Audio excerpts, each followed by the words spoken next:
do I want to buy Giratina V-Stars for $30 a pop? Or do I just want to go buy the newest Gym Leader Challenge cards for less than $10 and just be like, nice, okay, GLC. cool, time to have some fun. Welcome back, everybody, to another episode of the Shuffle Pod. I think we're on, episode 6, episode 5 now? We've been going... That's crazy. But today we actually have a very, very special guest. We have Andrew Mahone here, Tricky Jim himself on the pod. Yo, what's up, Andrew? Hey, how you guys doing? Thank you so much for having me. I'm excited. Yeah, thanks for being on today. We're definitely going to be a lot of interesting topics we're going to be talking about today on the episode. I'm sure some of the topics you'll also want to discuss because we want to talk about like single prizers and stuff, which is pretty sick. And I kind of get to know more about Andrew, you as a person, and also talk kind of about GLC and stuff, which I'm pretty excited for, and all that stuff today. But before we kind of get into everything, I guess we got to do our little weekly wrap up. So how did y'all's week go? Let's start off here with Lindsay. How was your week? My week was actually pretty good. I had a full week of work, and it was a really, really rewarding week. I actually had a patient who I actually did her first chemo. I did her first chemo treatment, and that really is kind of like a special bond you get to have. And this past week, I did her last chemo. So that was so rewarding to see her journey through all that. I love my job, right? I also updated my tabletop setup. So I completely, threw it in the trash and started over. Have a completely new setup that I'm really proud on. I worked really hard on it all week, and I actually just finished editing the video this morning, and I couldn't be more excited for it to release. So I'm really excited for that.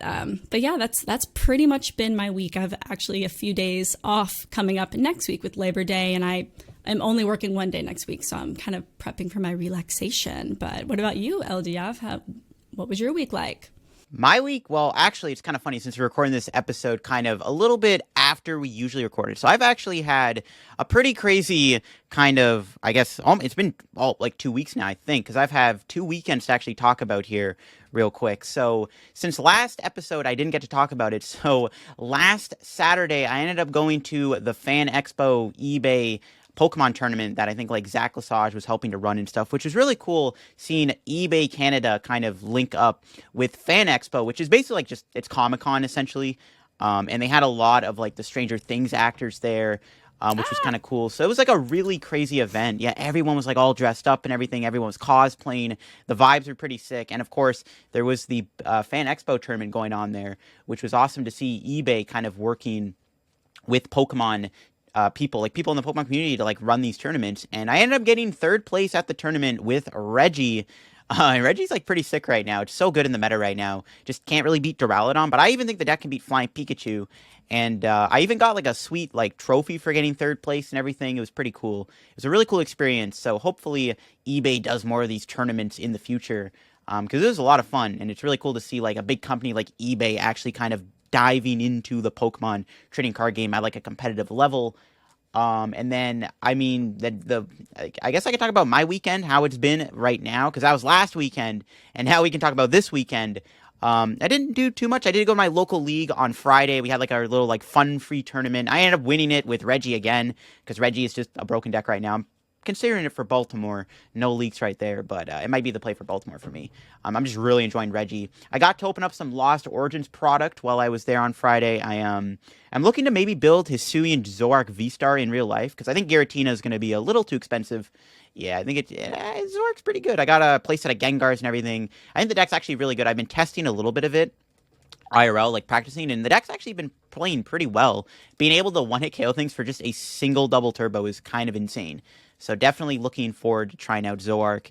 And then yesterday was actually really cool. So I think it was like National Cinema Day or something. So one of my local Cineplex audience, which is basically like AMC for you guys, it was actually all the movies were like $3. The tickets were all $3 because it was National Cinema Day. And it was perfect timing because they are they're replaying Spider-Man No Way Home with like a few extra scenes in the movies. So I went to go see that last night. It was like a full packed theater. And let me just say, seeing Spider-Man again on the big screen was amazing. But actually there was a lot of audience reactions. Like, all the scenes you can think of, the scenes with, I mean, spoiler alert if you have not seen Spider-Man No Way Home yet. Pause just skip here. forward maybe like a minute if you haven't actually seen the movie. Yeah. So, I mean, people were cheering at all the scenes with Andrew and Toby in them when they first entered. Everyone was cheering at that one scene with, of course, Daredevil returning to the MCU, and everybody cheered at the scene where Andrew Garfield finally gets to save MJ. It was actually just insane to see everybody like cheering and clapping, even though everybody knows what happens in the movie and they've seen it all. Just that audience feel, just really awesome. I don't know, it's just something that I missed, because I actually feel like Spider-Man No Way Home really did a lot to like save cinema, in my opinion. But that'll be for another story for another time, I guess. But that's how my week went. It's been a pretty crazy, pretty awesome week, and all that good stuff. But of course, isn't there how like has a your week been, Andrew? conspiracy that like you're Spider-Man or something, LDF? Isn't that something that isn't that a conspiracy? Yeah, people. Yeah. Samuel Simcoe likes to call me Spider-Man. Shout out Samuel. But yeah, we got to know how your week went, Andrew. Yes, shout out to Samuel Simcoe, the real MVP. Yeah, Andrew, I'm curious to see how your week's been. I know you're working on like a secret project, so I know you can't leak it, but Right. Oh yeah, I'm not in my studio. That's kind of the big thing. I'm in a new place working on a new thing for a month, and I'm really excited about it. It's something really cool and different that that's never been done. Never been done before for our game. So I'm very excited about it, and that's about all I can say. But I'm going to be in this spot where I'm at for the next month. So this last week was my first week away, and I've got my mobile streaming set up here so that I can do streams and YouTube videos and all of that while I'm continuing to work on this other project.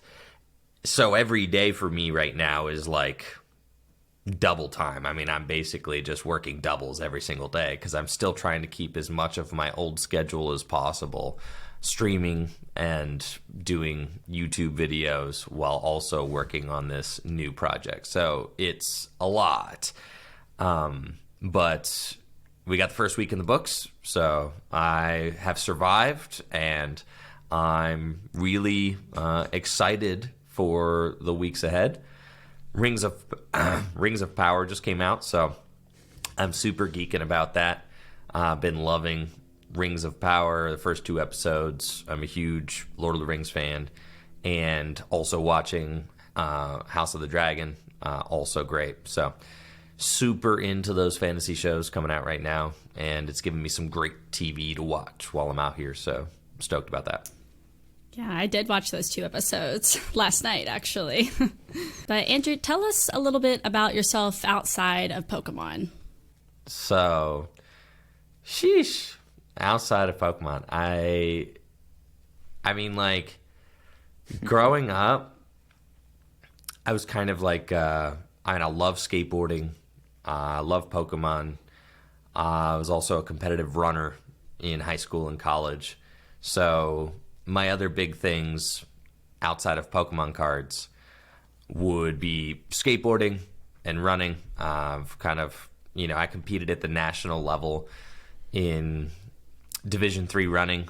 We actually were able to win a national title in the indoor distance medley relay, so that was really exciting. So I was like super competitive runner for like the first part of my life. Loved skateboarding too. Was like a skate rat in high school, just like filming my buddies doing skateboarding stuff and making my own videos, which was really fun because, YouTube came out in like 2005. So that's when I was like a sophomore in high school. So that was like all happening, during my adolescence. So, I had like bootlegged Adobe Premiere and Photoshop and had like, downloading music off of LimeWire to like use in my little skateboard video. It's like that whole thing, the kind of like do-it-yourself internet, kind of thing was really something that kind of became a thing during my time growing up. I mean,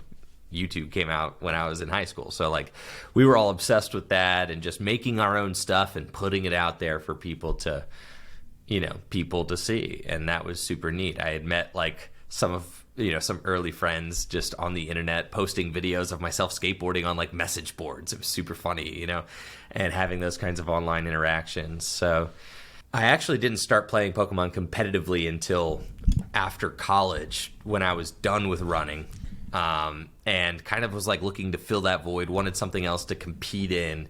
I'd always liked Pokemon cards, but, kind of looked into it and got obsessed real quick, and the rest is kind of history. I've just been like, playing Pokemon cards while doing everything else in my life for the last 10 years. And, now it's something that I use to make a living. I mean, it's my career. So super thankful for that. But outside of Pokemon, still love skateboarding. I got a mini ramp in my studio that I try to hit up as much as I can.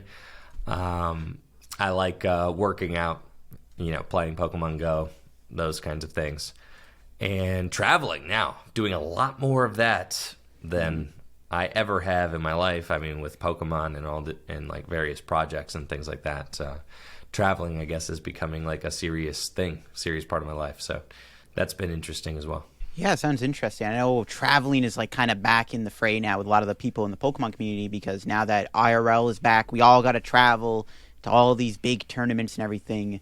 And it'll be very exciting to kind of see how it all goes. I know Worlds is going to be in Japan next year, which is like super exciting. That is like that's probably the best location they could have put Worlds, to be honest. Like that is like honestly like perfection. So I'm really looking forward to maybe going to Japan next year to kind of go to Worlds, even if I'm not going to like make my invite, like just going to travel there and getting to kind of see Japan and embrace their culture and everything. It's just going to be really awesome. And I'm super excited for that. Yeah, they got locals coming back. I mean, so that's really exciting. And, next year. So they still haven't announced the championship invite structure, but baby steps. Definitely glad that they finally announced that we're getting those leagues and cups and challenges back. I have never even got to participate in those because when I first started playing Pokemon, those weren't around. Those didn't exist yet. So I never got to do them. So I'm really excited. That's something I get to do.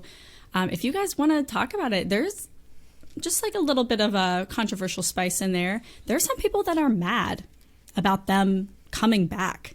There's some people that are upset at that. Really? That's surprising. I haven't seen this. I mean, Twitter What's there to can be be a pretty about? crazy place. That's what I'm saying.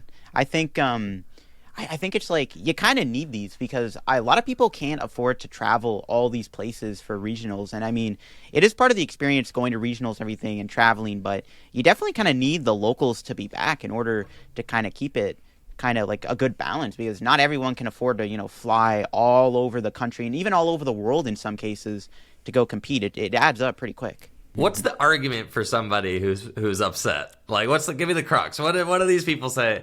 I have not seen this, so I don't know. It's so weird. I think like the main argument is that like they want.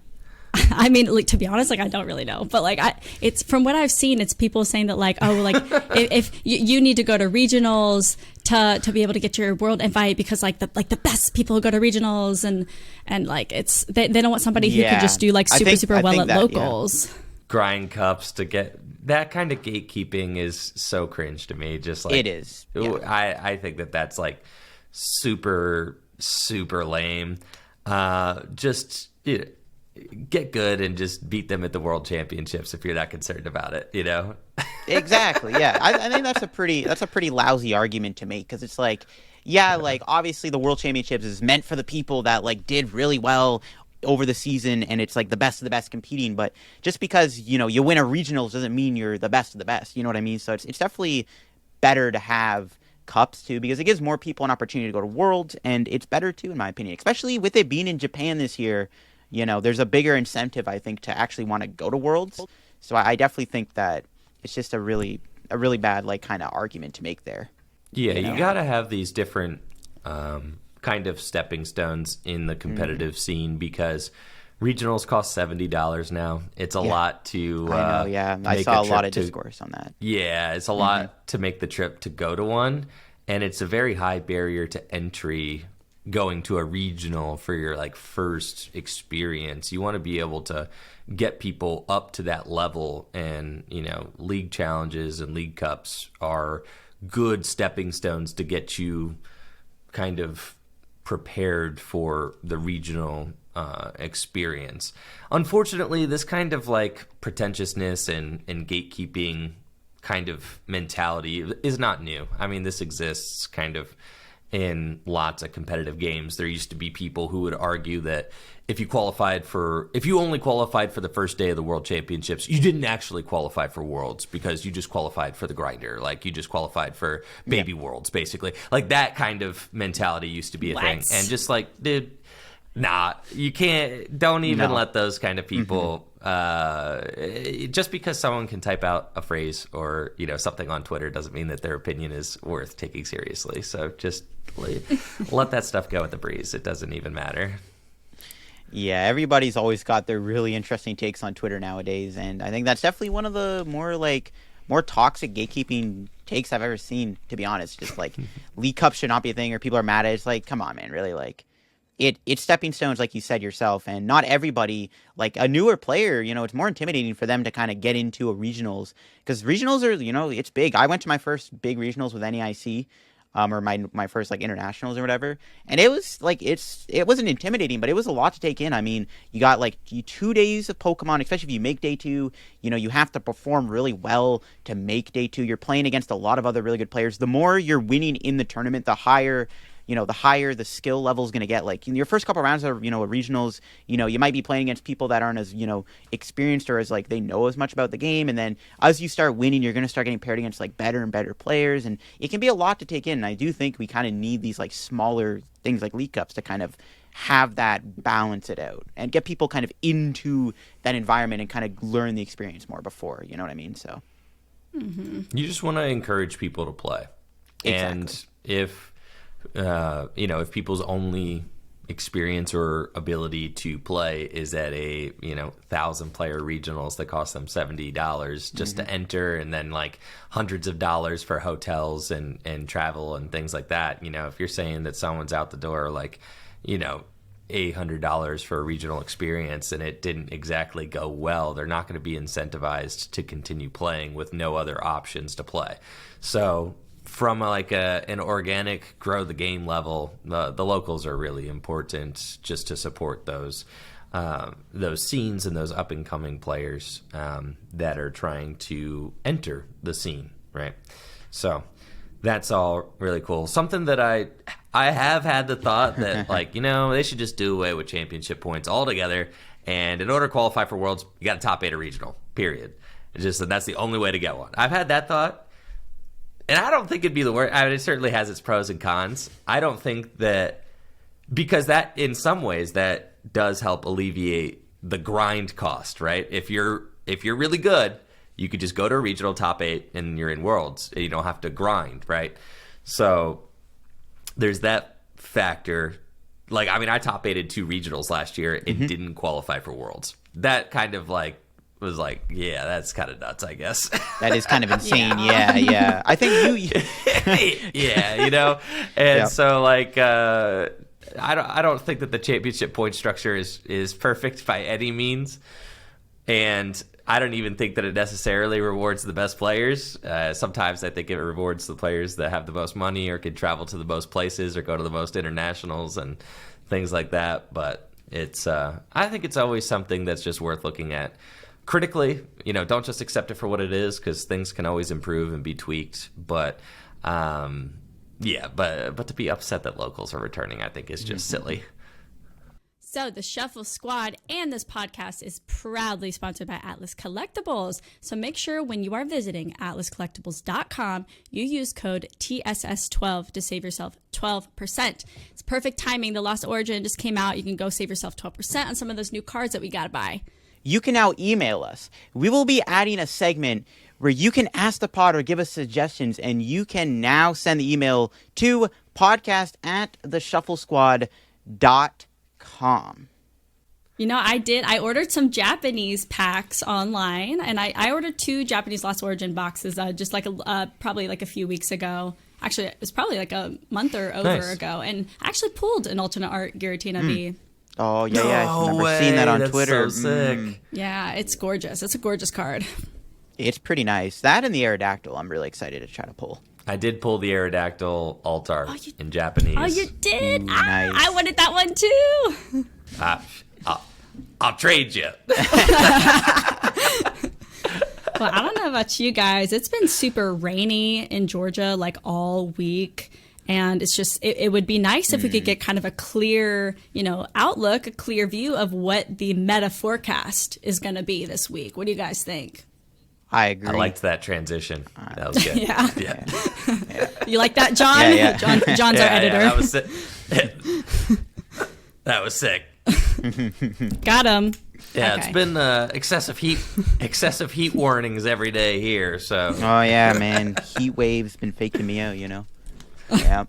meta forecast. All right, what are we thinking for the meta forecast? Baltimore regionals. I unfortunately will not be able to go because of this project that I'm working on, but it sounds like you're going LDF. Oh yeah, I'll be attending. Yep, I know it's going to be the kind of same old Astral format. Unfortunately, Lost Origins was not able to kind of reach that threshold of 2 weeks, so Lost Origins won't be legal at Baltimore. It's going to be the Worlds format, but I'm still looking forward to it. Again, I'm kind of eyeing up playing Reggie. I really think it's just basically you go to Baltimore. It's just your deck has to be Palkia, even though Arceus Flying Pikachu, Arceus Decidueye are really good, but that deck is more of like a situational type deck, where that deck only really can work in a meta where you just hit a bunch of Palkias, because I'm not sure Arceus Pikachu Decidueye has a good shot at beating Mew, and I don't know what else it really beats apart from just Palkia, and like maybe the mirror match is a bit winnable too, because you have the type coverage, but I think it's just basically your deck has to be Palkia, that's about it, still the best deck. I think Mew's going to resurge a bit. I know the new Meloetta-less Mew deck is kind of popping up a lot more now. And that deck is actually really interesting because it has the access to, like, extra supporters. I think it plays, like, Marnie. I know it plays, like, Avery's and stuff, which can be really annoying against me because I like playing Reggie and those Avery's can get in the way. And that deck is pretty solid. It's definitely more of a kind of, like, tactical kind of Mew deck. It doesn't kind of go all in with the catchers and the Meloettas and the Cremomatics. It kind of plays a little bit more like a normal deck where you're playing draw supporters, you're attaching energy, you're not just like winning the game in like 2 turns More or like a normal basically Pokemon getting the deck. first knockout, Exactly. Yeah. Yeah, Mew's definitely going to pop up, I think. I think you definitely want to... I mean, I don't know if there's any good dark Pokemon other than like maybe Crobat VMAX, and I don't know if it's even worth it to play a dark Pokemon at this point because outside of like, Mew, like dark Pokemon suck right now. Like it's just no point. I really think it's just you just add Path into your deck, Path and pray against Mew, and then hope that they don't, get a Stadium or Cram Head, and you just try to buy a couple turns. It's kind of all you can really hope for right now against Mew. I think Mew will definitely, kind of get a big power boost going into Baltimore. Reggie's looking pretty good. I think Mewtwo Control, is still a good call for Baltimore. I think Mewtwo Control is going to maybe start creeping back up kind of in the rankings a little bit. And I think Arceus Duraludon's kind of popped back up a little bit more too now. Because I think Arceus Duraludon has a pretty good matchup against that Mew deck, I think. So we'll have to see on that one. Yeah, Lindsay, are you going to Baltimore? I'm not going to Baltimore. So it's all you, LDF. Yep. Yeah. Personally, I'm pretty checked out of this meta. I wasn't attending the World Championships. I am not going to Baltimore. I've got this project that I'm working on. So that has kind of been at the forefront of my mind. And just the new Lost Origin cards, for sure. There's the new Incandescent Arcana set that's coming out in Japan right now. I mean, it was released this past Friday. And I'm going to have some boxes of that set showing up. So for me, it's all about the future. What's coming? I'm so excited We're about in the Pokemon future. EX. Yes. I'm so excited about Pokemon EX returning. I'm so excited for the end of the Sword and Shield block. I'm very over it. Oh, so, yeah, I'm not too invested heavily into this format. My testing group all decided to play Arceus, Flying Pikachu, Decidueye, V-Star for Worlds. And that was the World's winning deck. But, things just went terribly for them. It just seemed like there was a lot of coin flip matchups or things that just didn't go quite right. One of my buddies was able to grind into day 2 with the deck. JW was.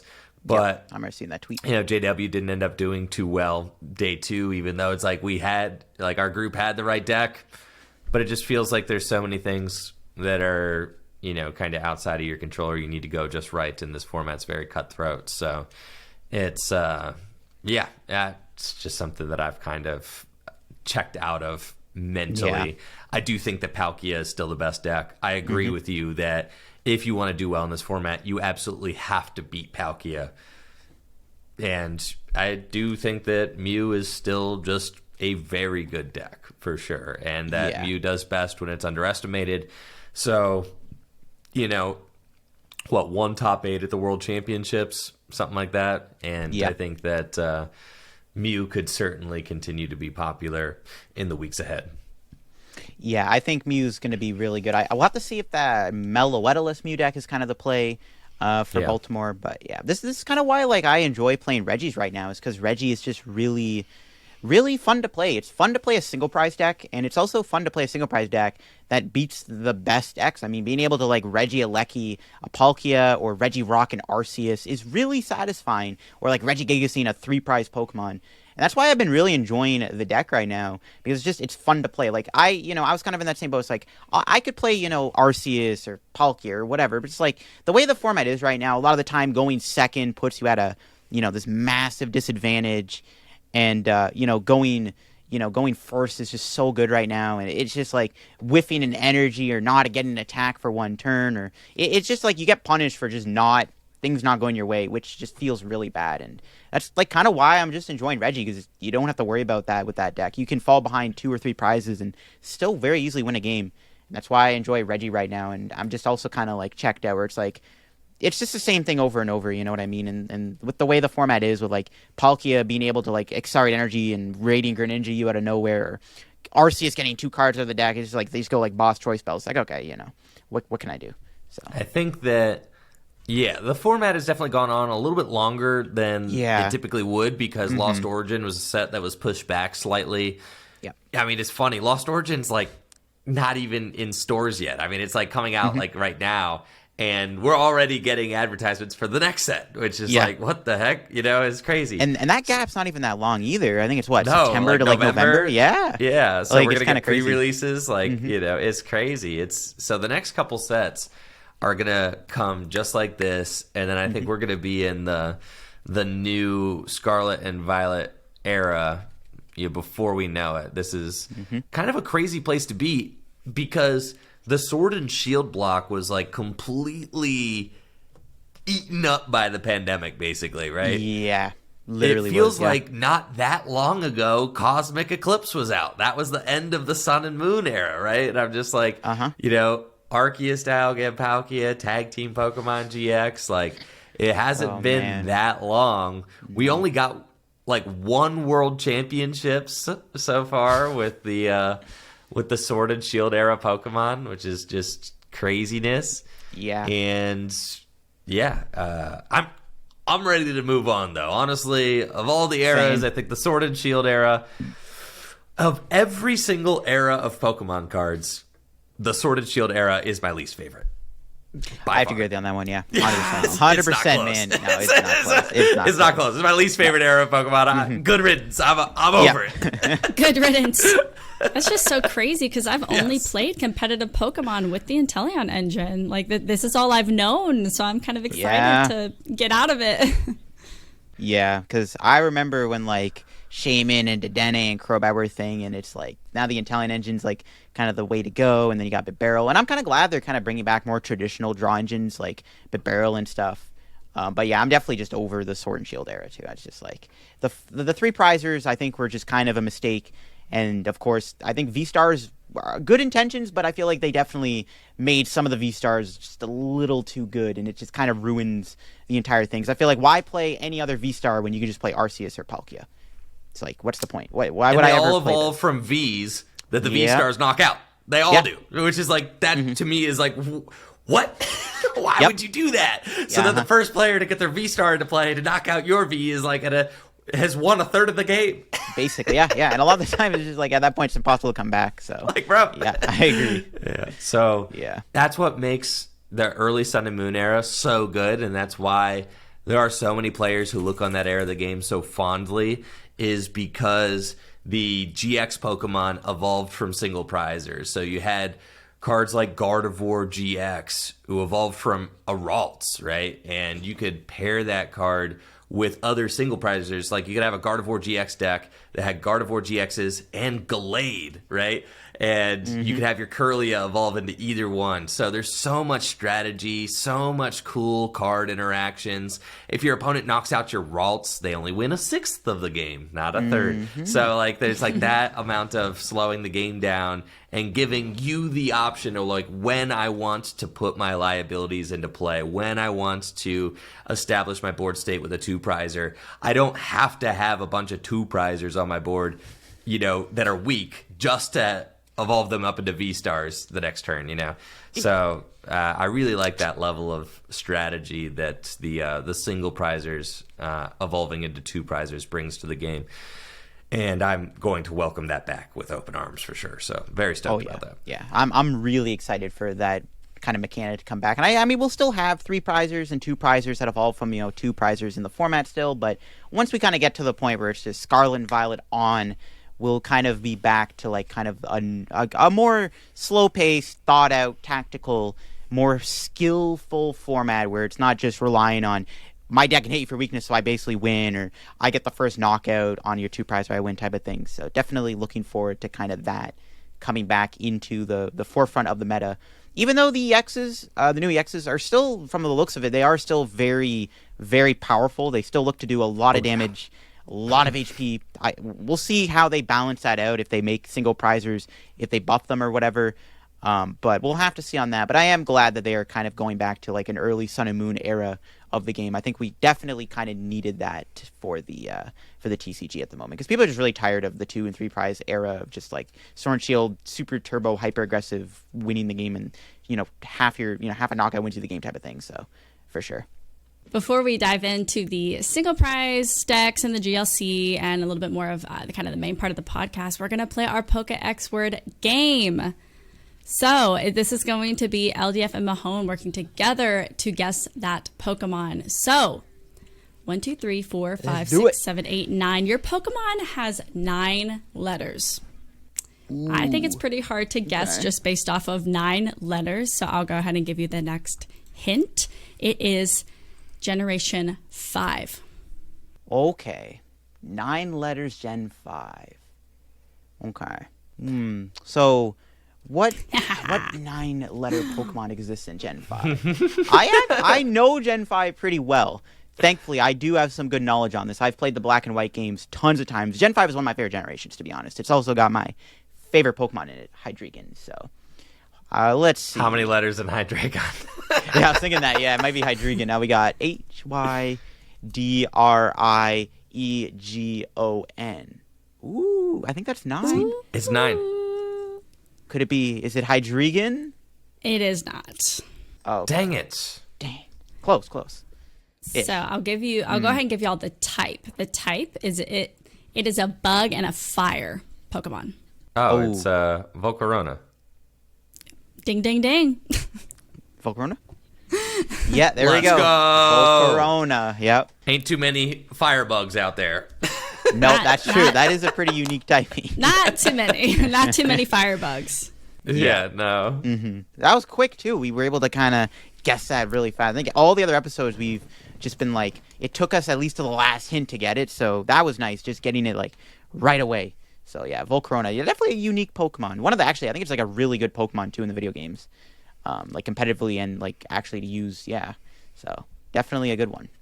Yeah, Volcarona's cool. It's got like some sort of like funny status, doesn't it? I feel like it's not just a regular Pokemon. Is it like almost like half mythic or something? Yeah, it's like a pseudo legend almost. Yeah, pseudo legendary almost. Yeah. Mm-hmm. Seriously. Yeah, it is. It's like the Metagross of Gen 5, where it's like beside there with like Salamence, Gudra, Hydreigon type of thing. Yeah. This video is sponsored by PokeXWord.com, the best place to get your fill of Pokemon-inspired puzzles.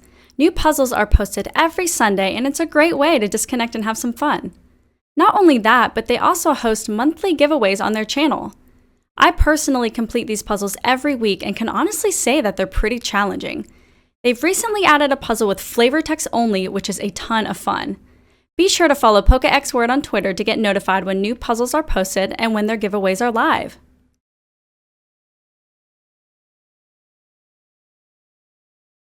Speaking of single prize Pokemon, honestly, you know, one thing I will give the Sword and Shield block is that single prizers have been better than they were in the Sun and Moon era, especially the later half, I mean.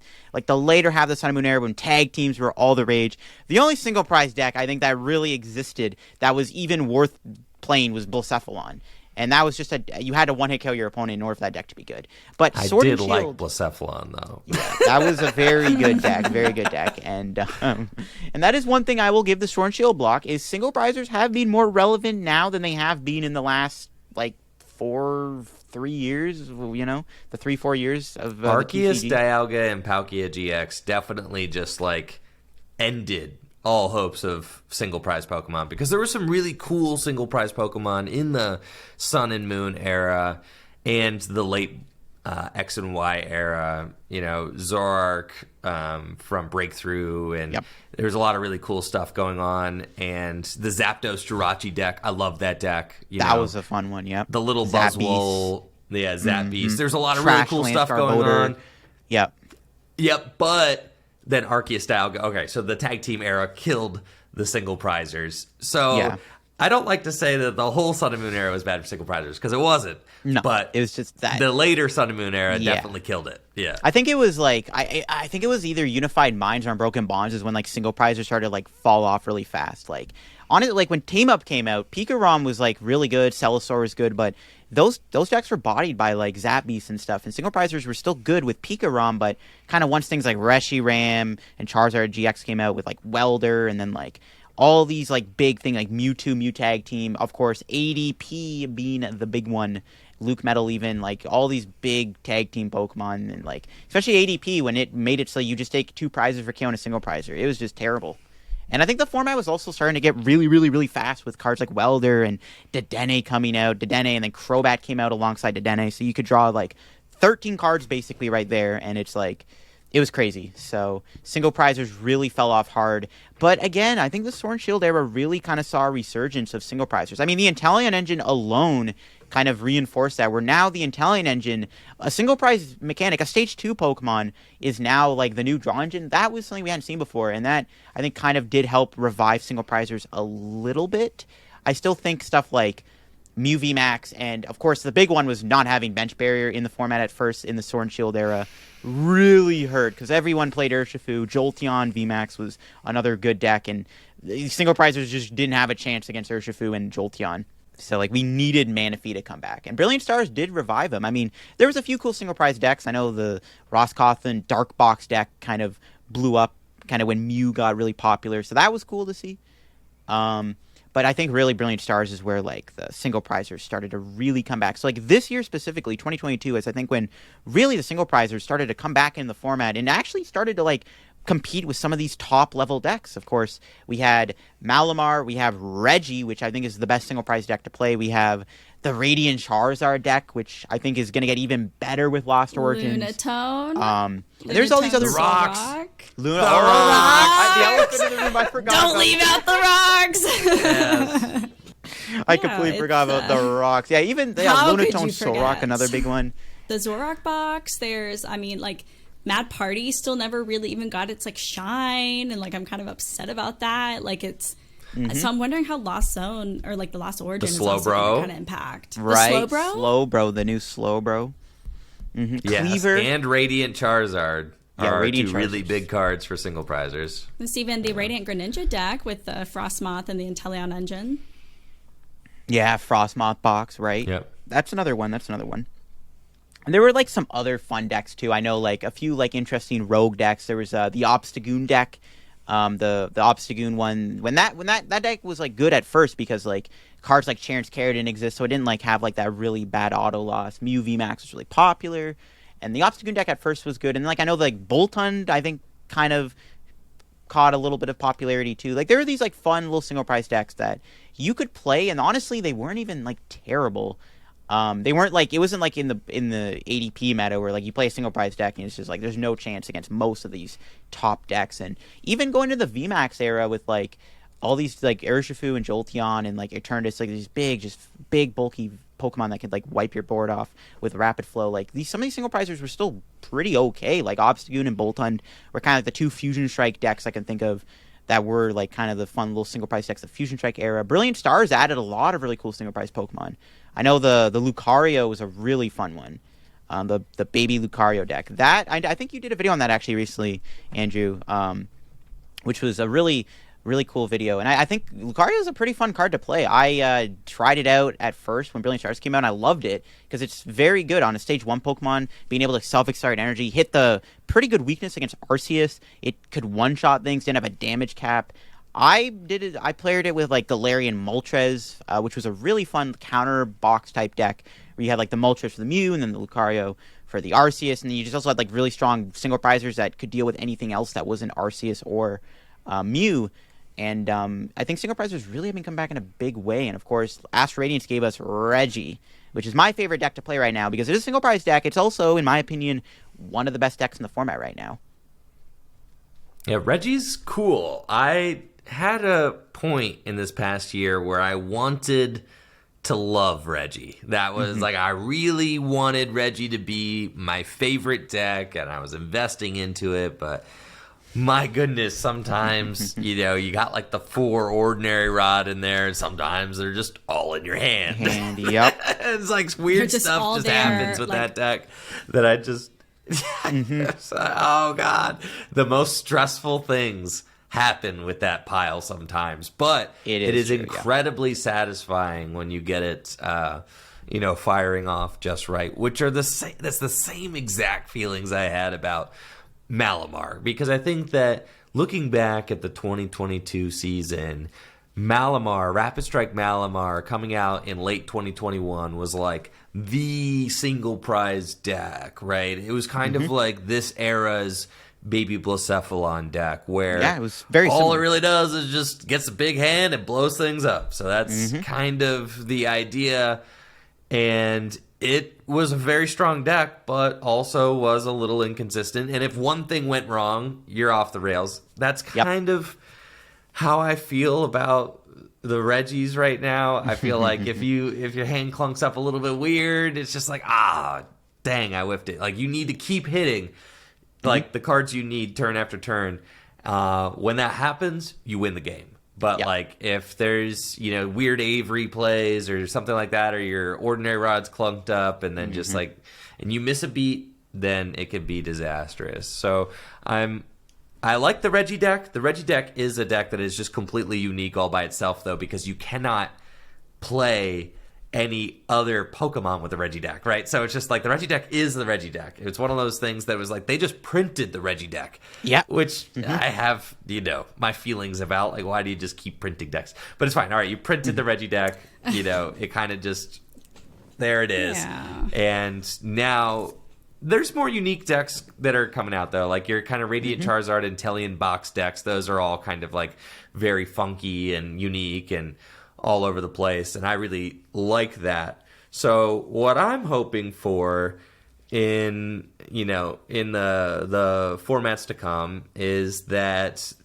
single prize decks become more interesting. I think will be my hope. Not that they're just this kind of like pre-canned thing.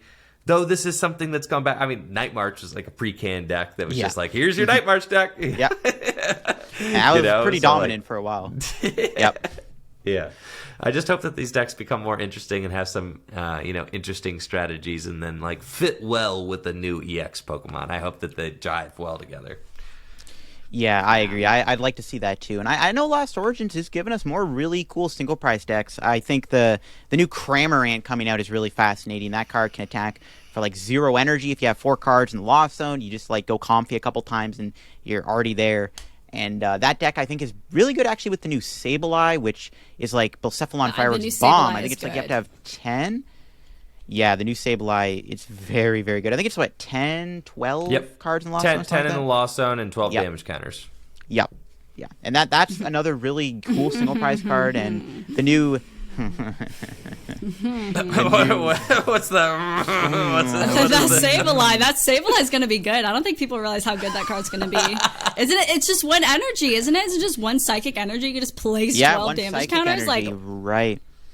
Hello? And another single prize deck coming out, though, that I'm excited for is Hisuian Arcanine. It's based like Gramble. Attacks for 0 energy. I think it is like 190, 160 if you have no cards in your hand. Pretty easy to accomplish in this format with cards like Ultra Ball and Quick Ball and Berserker. That deck's going to be a lot of fun. You're also a fighting type, so you have a pretty okay matchup versus Arceus, I want to say. And that one's fun to play, and I know there's... it's not even a deck itself. I think one of the new cards coming out actually does enable more fun decks that can work in the single prize era, and that is Mirage Gate. I think Mirage Gate is going to really tear a hole in the meta, because I think people are really underestimating that card's potential to change the standard format and how people build decks and what cards can actually be popular. Because Mirage Gate is very, very powerful. It's like Beast Ring, where if you have 7 or more cards in your Lost Zone, you can search your deck for up to 2 different energy types and attach them to one of your Pokemon, I think. And that is very, very good. Of course, everyone's going to jump to the gun and say, oh, that's going to be good with Giratina, or it's going to be good with Goodra. But I think it's good with a lot of Pokemon. And actually, one of the cool ones is actually Amazing Rare Reshiram. That deck's been getting a lot of buzz right now. And Mirage Gate Reshiram is looking very good. That's another single prize deck. I think that you're absolutely right on the money. I think that the Lost Zone engine is going to be amazing. I think it's going to be a very popular way to build decks. It's going to untap the potential of cards that didn't really have high potential before, like Amazing Reshiram, like you're saying. I think that the Comfy engine with Colress's Experiment can allow you to get 7 cards into the Lost Zone very consistently by turn 2. It's just that easy. It's going to be... I think that Comfy is the new Team Up Jirachi engine. Yeah, I agree. That's how powerful I think it is. It's not the same. Team Up Jirachi was a different card, but you're going to see 4 Comfies getting scoop up netted and just 7 cards into the Lost Zones so that I can Mirage Gate. You're going to see that kind of stuff in a lot of different kinds of builds, I think. Because the Comfy is a single prize Pokemon that isn't going to have its ability shut off by Path to the Peak or anything like that. So you've got this low liability engine that's very consistent, because of course you would rather start a Comfy than your 2 prize Pokemon, right? Which is just a big liability. You don't want that to take any, serious damage turn 2. So having the Comfies in the active is great. And then being able to charge up Pokemon like your Amazing Reshiram, and then you could even put the Radiant Charizard in there, and you just got this insane single prize deck that could do 200, and Reshiram does 270, Choice Belt it's 300 really damage. There you go. It's doing exactly what it needs to do. So I think that that's going to be a serious threat, and maybe the Lost Zone engine starts to rewrite what is possible for single prizers in the game. So I have a question for you guys then. So maybe specifically more LDF, being the Reggie lover that you are, but how do you think that deck is going to change with some of the Lost Origin stuff, especially Lost City? When you knock out a Pokemon, that Pokemon goes to the Lost Zone. Yeah. You're going to have to run a little bit more than 2 of each Reggie. I honestly don't think Reggie gets hit that hard with the new set. I've actually... over on Friday, a few of my friends have gone to my league actually brought pre-built Lost Origins decks, and let me break this down. So the first game I played against, my friend was playing the Giratina Comfy deck. By the way, every game I was playing against my friend using Giratina Comfy, every game he had a turn 2 Giratina. It was insane. Oh yeah. Yeah, that deck's just broken. And the first time I tried against that deck, I played Arceus Gyarados Jolteon, right? Played your standard Arceus deck. You got the big VMAX that you build up, the big VMAX Gyarados, you got the Jolteon. And I was like, okay, let's just play a nice traditional Arceus deck, see how we do against the Giratina. Bodied. Just absolutely bodied. Sure. No chance. Yeah. Yep. You just KO'd my Arceus turn 1 or turn 2. V-starred my Gyarados off the board, and I'm just like, okay, GG's. Yeah, just your Pokemon's but then, knocked out. I played Reggie against him, and I destroyed him.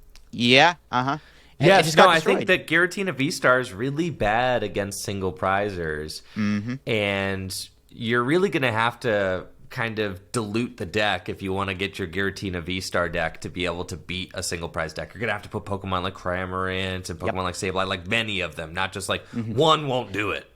Yeah, you need a lot of them. Yeah, I agree. So it's just not worth it. At what point, it's like, what do you try? Why don't you just play a single prize Pokemon like Amazing Reshiram or Charizard that just can one-hit KO a V-Star, just like Giratina can, and doesn't give up 2 prizes in return?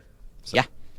Yeah, but to answer your question too, Lindsay, I think the thing is with the Reggie deck is like you have a really good time against Giratina. I don't know if Reggie is going to be able to beat something like Guja or even Zoroark V-Star if they play like the Dunsparce. You don't have the 1-hit KO on them, which can be a little challenging. But I do think Reggie gets a lot better with this new set. It gets the new treasure or gift energy. I forget what it's called. I think it's gift energy. The lucky egg energy. I think that's a huge buff for Reggie. Yeah, gift energy. That really fixes Reggie's inconsistencies. Yeah, it fixes his inconsistencies a lot. You don't have to rely on the Drago or having a support in your hand, especially with the Pokestop engine now. You know, a lot of the time when I Pokestop, I get rid of a supporter, and I'm like, oh, there's one less supporter I have to work with. And I think gift energy is huge. And I also think Thornton's going to be an interesting card to experiment with in the Reggie deck. Being able to Thornton a Reggie that you Gigas to into, like, I don't know, Charizard, or Amazing Rare Reshiram, Amazing Rare Yveltal, and just out of nowhere having this, like, crazy knockout with, like, Thornton combo. I think that's another thing that Reggie might start to get, used to, and I think the deck's going to get a lot better. I don't know if Lost City's like even going to be that popular compared to, like, Path or Training Court. Exactly. Yeah. Like, I think that Lost City is an okay card in Standard. I think it's fine. The most impactful situations for Lost City in Standard are to get rid of like a Radiant Charizard. That's kind of it. So against some single prize decks, being able to get rid of, one of their major players like that who they're trying to recycle, like, it might affect that. But I think that Lost City is going to have the biggest impact on Gym Leader Challenge, because I was thinking that, in Gym Leader Challenge, every card is singleton, so Lost Zoning a Pokemon that is essential to a deck strategy is going to be a very big deal. So I think that the card will be more impactful in Gym Leader Challenge, not bad in Standard, and will have situational uses. But for the most part, in Standard format, you knock out 3 Pokemon V and you win. So who the heck cares if they get put to the Lost Zone or the discard pile? It's the same difference because you already play 3. So it just doesn't, it literally doesn't matter. Like, I'm not getting it back anyway. I wasn't going to, ordinary rod that flying Pikachu back into my deck. Like, it didn't matter. So, yes, I think it'll have a bigger impact in single prize formats like Gym Leader Challenge.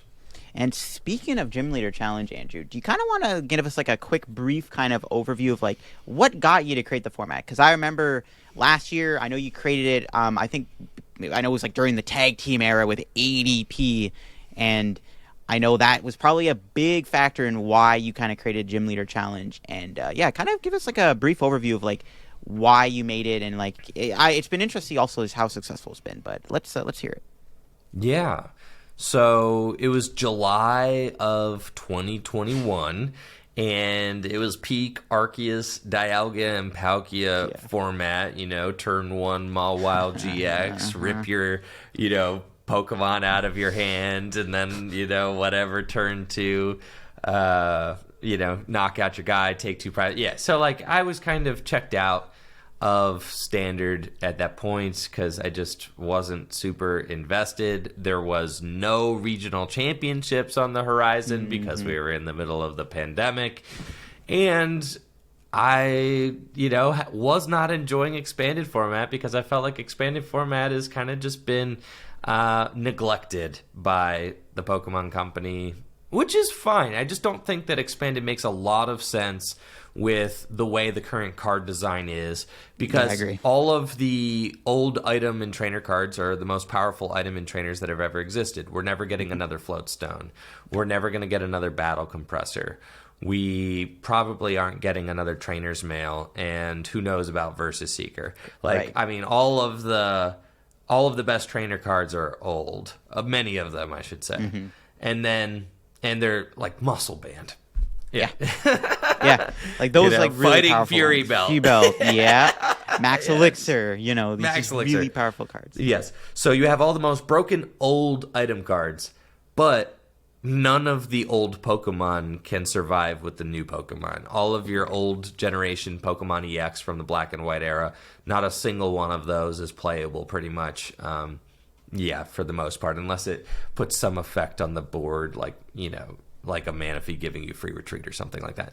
Right. Or is that even a GX? I can't remember. I think that is a GX. It's an EX, yeah. It's an EX, yeah. Yeah. So, and then the only GXs that are really playable are going to be your Dedenne GX and your Tag Team Pokemon GX. So it's like, so the format expanded is basically like, all right, your newer Pokemon from the tag teams on, and then your oldest items, and then you just have like the Wild West, and it's very hyper aggressive and just kind of gnarly, and that's not really interesting to me either. And also, Arceus, Dialga, and Palkia is even stronger in expanded format than it was in standard. So I'm cool actually. It's got double dragon energy. Yep. So I'm cool on it. Yeah, for sure. So I was looking for a way to play that was fun. And one of my favorite ways to play cards is cube drafting. I love drafting, making decks on the fly. I feel like that's very fun. But what makes cubing fun is that you're building a deck with a limited selection of cards. So you have to make use of the tools and the cards and the resources that you have available to you. So I like the idea of a limited format, and I was thinking about the power creep in the Pokemon trading card game and how nutty everything had gotten in the last handful of years. And it was basically like, all right, what would we have to do? How many limitations would you have to put on, on building a deck in order to have a fun experience, similar to a drafting experience or something like that? Because I believe that the core mechanics of the Pokemon trading card game are very strong, and that the game is a good, well-founded game with good gameplay. So I really like it, but I think that sometimes the thing that's holding it back is the card design, or like the gimmicks that have been coming up in the modern era. So it's like, okay, what if you stripped away all those cards, the gimmick cards that are like meant to sell booster boxes, the Vs, the V Maxes, the V Stars, the Tag Team GXs, strip all those away, right? And we just have single prize Pokemon, because when I'm building a cube or doing cubes in limited formats, usually it's single prize Pokemon, because you want to have the most strategic game possible, which means that we are going to be, taking one prize at a time, really mapping our game out, make sure it's a super close game. That's going to make it so that people have the most fun, because you're thinking about a format, when you're creating a format, I want people to have fun, and that means you're going to have fun whether you win or lose. So you want to be able to have a close game, win or lose, where even the player that loses feels like they had a rewarding experience. So I decided that I wanted to try a single prize format, but then I also wanted to be able to use cards all the way through the Black and White era. So go all the way back to have like a big, rich card pool. And I thought that putting another couple of restrictions on the format would be fun. So I just literally on a whim was like, well, what if we made it like Magic's Commander format? So it's going to be singleton, only one of each card, And then, even then, like, you would just, if you just did singleton and you just did, you just did no rule box Pokemon, every deck would still have like Inteleon, or every deck would still have like, Octillery. Just every deck would play these same cards. And you wouldn't actually get a lot of diversity. So in order to like force the diversity of the card pool and the cards that get used, then it was like, all right, let's also try monotype. And just like, let's just see how balanced and fun the format is. And it just ended up being a blast. It was what it was. It was just like on a whim. Let's just try out this rule set. It was like it just dawned on me one day. It was inspired loosely by Magic's Commander format. It was inspired loosely by cube drafting and other fun formats that I'd played. And, myself and my community just fell in love with it. And it's just what we started doing for fun when we were bored with Standard.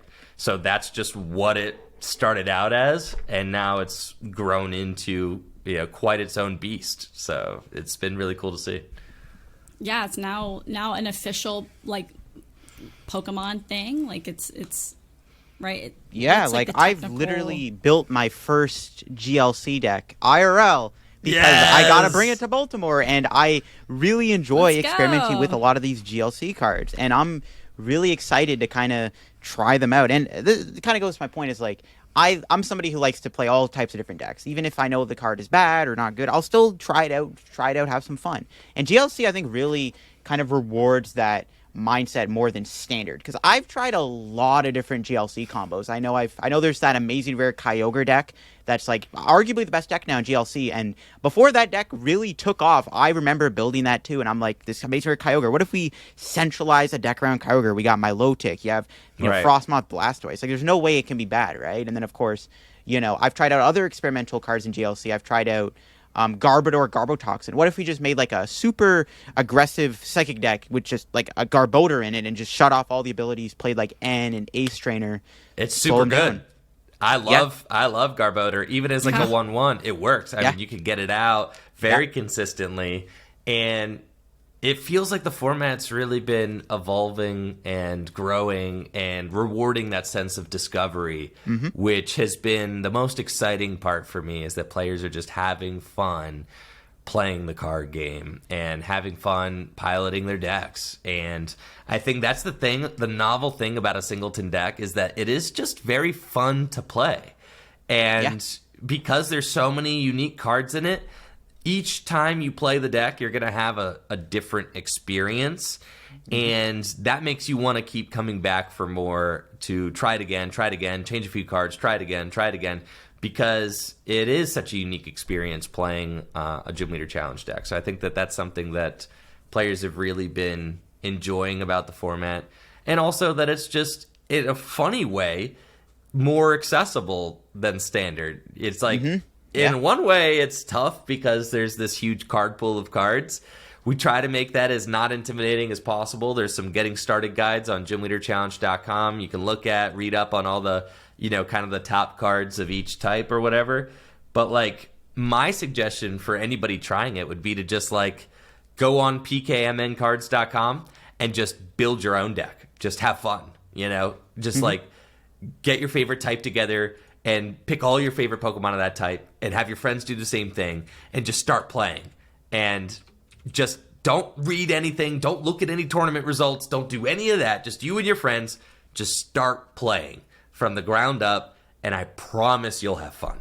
And so like that is the selling point of the format in my mind. Yeah, as somebody who, my job is to, make new decks all the time, right? I'm doing daily videos, playing all types of different cards all the time. I'm constantly sitting on PTCGO, making decks, coming up with ideas, going through the card pool and Standard, and, like, what can I do a video on this time? Will this card work with this?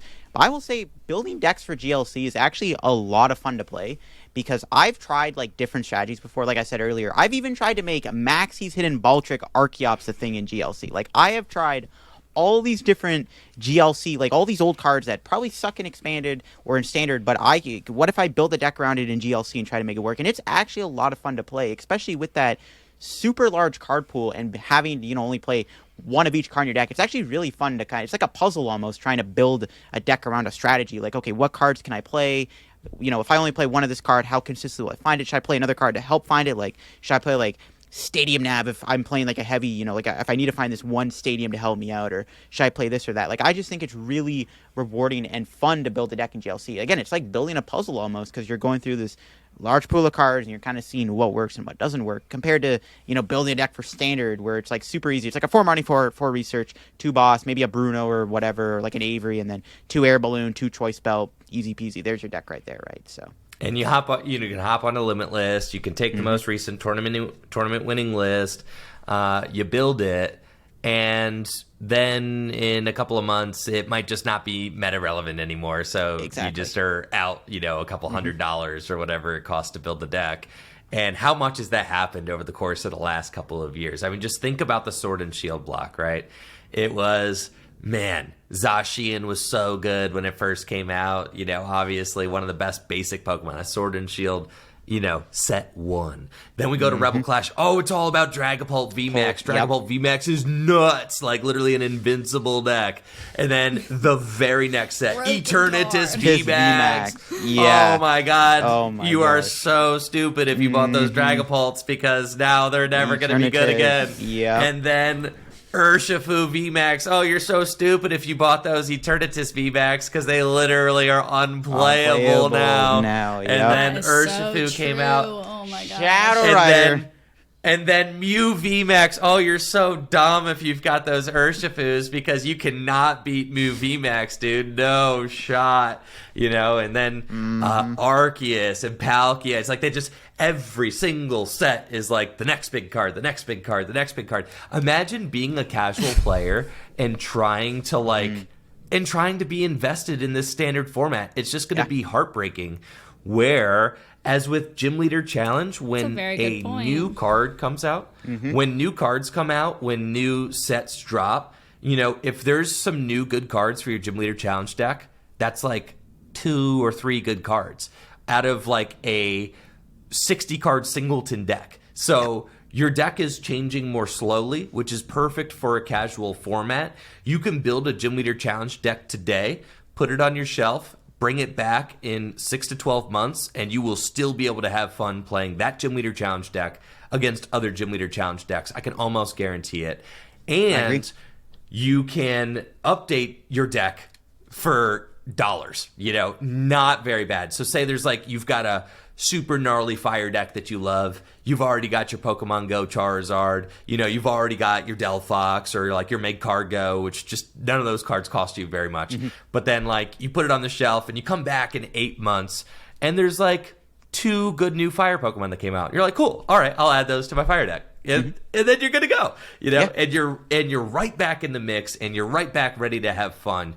And because of the singleton nature of Gym Leader Challenge, it's the decks don't get boring to play because they are so different every time you play them. It feels like more of an eternal format. And the cards that have withstood the test of time kind of prove themselves. You've got your Abyssal Hand Octillery. That card's been out forever. It's just going to be good, man. So if you got an Abyssal Hand Octillery in your deck, that's just going to be good for a long time. And there's a lot of cards like that in Gym Leader Challenge that just aren't going to get replaced right away or anytime soon. And that is exactly the kind of format that a casual Pokemon fan needed, because standard will burn you and will make you, as a casual fan, will probably make you want to quit with how fast the cards turn over with their relevance. Exactly. Yeah, I agree. I think a good example of this is even with Lost Origins. Even with Lost Origins, we got the new Machamp coming out. That's a huge upgrade for fighting. Fighting's kind of always been one of the lesser used types in GLC, but now that with this new Machamp coming out, fighting could actually be legit now because Machamp is kind of insane in GLC. It's got 300 HP if your opponent has taken 3 or more prizes. It's pretty good. So definitely I agree with you on that one. Yeah. Types can get better over time, and it's not expensive because a new set, it's easy to access Machamp. It's probably going to be less than $1, so I definitely. And ultimately, it's a casual format. It's meant for having fun. If I'm hanging out with a few buddies and having some drinks, we're not playing standard. We're going to play Cube or Gym Leader Challenge because we're just trying to have fun. So if you're just trying to have fun, then play a best of 3 that could take, we'll have some serious ups and downs and could take a couple of hours, and there's some real comeback potential. Gym Leader Challenge is going to be that experience. And if there's certain cards that you don't like, so say the Amazing Kyogre deck is so annoying, then just don't play it.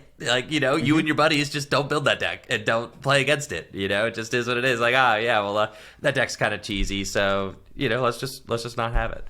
I think that for Gym Leader Challenge, they just published Gym Leader Challenge in the official alternate format handbook, which was super sick. So that's an official promotion from the Pokemon Company. They had it at every regional championships as side events, the national championships as side events, and the world championships as side events, where they had over 100 players signed up at Worlds, which is mind-blowing. That's insane, so people from all over the world appreciating the formats and just getting into it. You have some real top-level players playing the format, like Grant Marinley and Pedro and the Schultz brothers, some really people who are into it and just having fun and having a good time. So that's been really exciting to watch as well. And it's like when you get those players, you know, kind of co-signing on it and being like, yeah, this is a fun way to play for sure. Yeah. That really means a lot. So, like, what's the goal? What's the dream of the format? Where do we want it to go? For me, I don't think that this format ever needs to be a regional format. That's just let standard be that. I actually saw a take on that on Twitter yesterday about that. Yeah. Just let standard be the regional format. But I do think that it would be really cool for there to be, like, you know, promote Gym Leader Challenge as a league format. I think that that's like a really cool thing to do, as it's great for new players.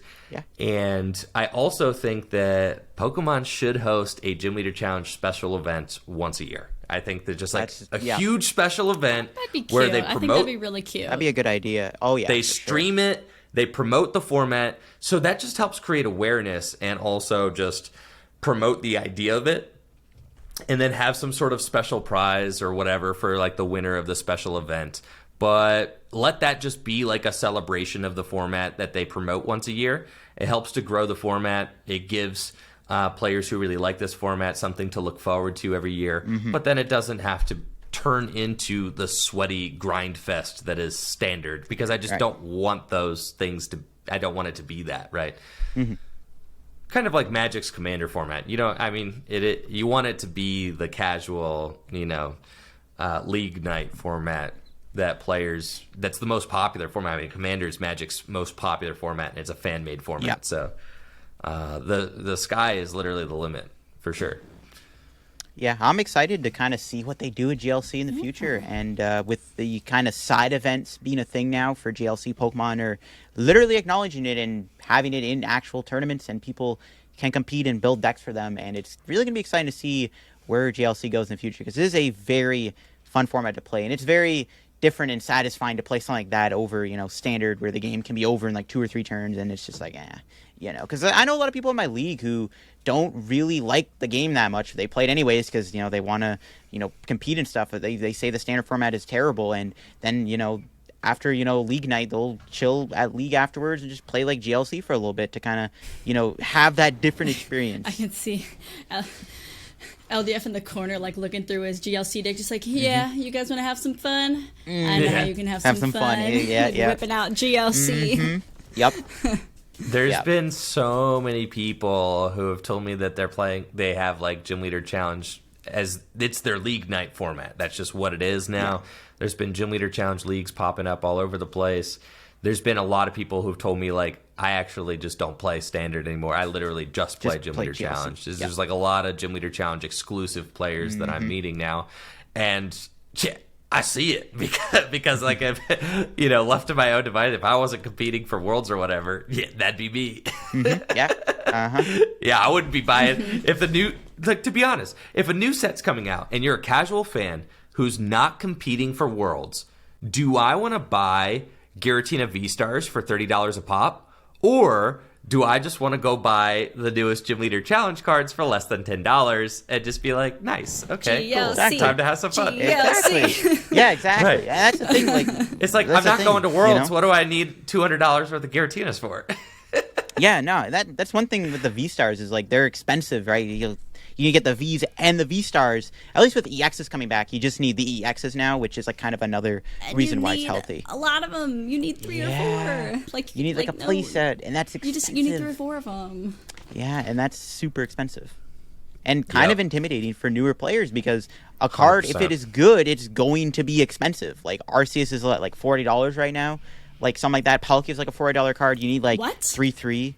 Yep. Something like that, yeah. Yeah, Arceus and Palkias are like through the roof right now. Yeah. And don't even get me started on the PTC Geo trade market. Oh, yeah, that's a whole different monster. What's even like funnier about the whole like stonks part of it, and like how the cards having the different values, is like we were saying with the new sets coming out. When Celebrations came out, we were all like, Flying Pikachu, VMAX, and then now it's like everyone's like digging through their bulk, like, oh my god, did I throw away those Pikachus? Like, I hope I didn't throw them away, because we all just like thought that card was garbage. Like, we all were just like, well, that's going like in the bulk binder, like for sale, and it just won in internationals and worlds. So clearly, it's good. It's the best. It's the best Palkia counter right now. It's the best laning Pokemon you can play to beat Palkia and have a good time against other meta decks. Single prize decks. Yeah, blocking the basic Pokemon is just like this crazy added bonus that just makes the card worth it. Yeah. Yeah, it's kind of insane when you really think about it, and I think that's a big reason too. With like EX's comeback, and the thing too with GLC, where it's just like these cards are going to be cheaper. You're never gonna have to pay more than like. I don't even know if you have to spend $100 to build a GLC deck. To be honest, it's probably less. Like there's a few cards I know, like Rose Raid, I think kind of like shot up in price. Yeah, except for grass. Well, grass is the most popular type. Yeah, yeah. But it's which is cool, because grass never gets a dub in standard. Okay, No, yeah, so grass like is that. terrible. Yeah, so like I actually am super psyched that grass is a very good type in Gym Leader Challenge because grass has consistently been. It's always been getting the bad. short end of the stick in standard for a long time. Very long Since time. like Virizion Genesect, that's the last great grass deck. Yeah. So I'd say most Gym Leader Challenge decks cost less than an Elite Trainer box, which is crazy when you think about it, because people just be buying Elite Trainer boxes and you get like 8 to 10 packs. And People that's just be grabbing them on their Target trip, right? Like people know, just right. snagging them, throwing them in there. That's Like, what you're I'm like, saying. I could spend $30 on one of these. For the cost of an Elite Trainer box, you can build most Gym Leader Challenge decks. And of course, there are options to like upgrade your deck further. You don't absolutely have to copy the lists you see off of Limitless if you don't. But like, of course, if you want to play the Rosa Raid from Dragons Exalted, yeah, okay, that was printed almost a decade ago, then there's not a lot of that card out there. So but that's part of the. I find that part of the fun and the charm of it, that you're kind of like some of the cards you're hunting for, and it's really rewarding when you find them. So my hope is that with the official acknowledgement of Gym Leader Challenge and it taking off as this kind of grassroots phenomenon, that the Pokemon Company actually starts to support the format with products that they release and reprinting some old cards as a nod to the format. That comes with I understand the difficulty in doing so. Think about the fact that the Pokemon Company International never reprinted expanded cards. They didn't reprint the Ace No, they didn't. throughout the entire time. They did not release any sort of expanded to support their own format that they created. And now expanded is pretty much dead. And they haven't. It's like, they just have neglected it even further. Like no mentions of expanded in any context. So I think like expanded is more of like they're trying to just let it fade off into the sunset. And just kind of be its own thing where casuals can kind of play on PTCGO or PTCG Live, and just like if they want to play like a format that doesn't rotate, they could just play that, right? And not worry about policing it too much. But, part of it's like, okay, for every product that Pokemon releases, they have to be sure that they are going to sell enough of them, right? Because they don't want their products dying on the shelves. Even if you see like trainers' toolkits, I mean, a great product for competitive players, they don't sell as well. No, I always see them at my Walmart. You see, that's the only thing you see at your Walmart, right? Exactly. It's the only thing you see That and because those nobody wants Pikachu them. V boxes. Either or like the Mewtwo or Melmetal Mewtwo things. I always see that, like the Trainers Toolkit and Mewtwo Melmetal, right? The stuff the products that the Pokemon Company prints for play, I think if you look at them, are probably the worst selling products, right? Yeah, for and sure. they know that. They have all that back end information and they see it. So it's got to, I'm sure the game designers are like, yeah, let's make some Gym Leader Challenge products, but then like the suits and everybody got to be like, well, listen, if you look at the numbers, it ain't going to work out. It's like, we got to figure out, how do we, so it has to be grassroots. We have to blow the format up. We have to make it successful first to the point where then the Pokemon Company's confident enough to support it. Right. So, yeah. I agree. I think Pokemon is doing a pretty good job with kind of pushing the agenda of it, and I think we've done a good job of kind of blowing the format up in the past year that has existed. I think Pokemon, now that they've acknowledged it, have it in regionals and in the rule book, I think it's just a really, really big deal, and I'm definitely excited to see the future of where GLC could go. Is it gonna, be, will they have those events? Will they even host like a regionals for it, or will they print product for it? I'm excited to kind of see what happens with that, because I think GLC has a lot of potential, and I think is one of the better ways to actually play the card game right now if you're just tired of Standard and Expanded. And yeah, for sure. I think one of the coolest things is that it's becoming so kind of widely known that it's getting less and less hard to find somebody who you can play Gym Leader Challenge with. That at first, that's the biggest gate, barrier for getting into a custom format is like, I need people to play against. It's at the point now where like people at your league probably know what it is. Right. Yep. And it may even have a deck. And the more it spreads by word of mouth, the more grassroots, it kind of like it grows, the easier it gets to play it. And that's just going to, help it grow even more. But yeah, I think that'll do it for this week's podcast episode. We had a lot of great conversations about Standard and, of course, GLC and single prize formats and all the new cards coming out and kind of just like the balance of the TCG over the past few years. So it was just a great discussion. I always love talking about that type of stuff. So it was awesome to have you on, Andrew. Thanks again for being on the podcast today. Of course. Thank you so much for having me. It's really been nice to catch up with you both and to be featured on the cast. So thanks a lot. Hopefully maybe one day we can have you back on. Maybe next time we have you on sometime in the future, maybe GLC will actually have become so big that there will be product on the shelves for it. And who knows, maybe we'll do like a big tournament for it. So we'll see how the future plays out. But that'll be it for this week's episode of the Shuffle Pod, I think. This episode will be going out the same day Lost Origins comes out. So if you're watching this before Lost Origins is releasing, kind of waiting for it to come out on PCGO, that's awesome, and have fun building decks in Lost Origins and all that good stuff. And we'll catch y'all next week for an episode of the Shuffle Pod. Bye-bye. See ya. Peace. Check out the Late Night Series Season 6, brought to you by myself, Zach Lesage, and the Shuffle Squad. We're going to be running a bunch of sick events for the Pokemon community, and they start on August 30th. So one thing you might be noticing here is that there's an EU time and an NA time. We have one at 12 p.m. Eastern, which works out to about 5 p.m. in London. And then we have one at 7 p.m. Eastern, which should help out a lot of players on the West Coast play in this event. That being said, we still have a lot of cool things going on. Expect similar prizing that we've had for other Late Night Series events. Expect better staffing. Expect better tournament experiences. And of course, we do have a stream going up for this season as well, and I will be streaming the event on Twitch. That being said, we have the whole season up on the Play Limitless website.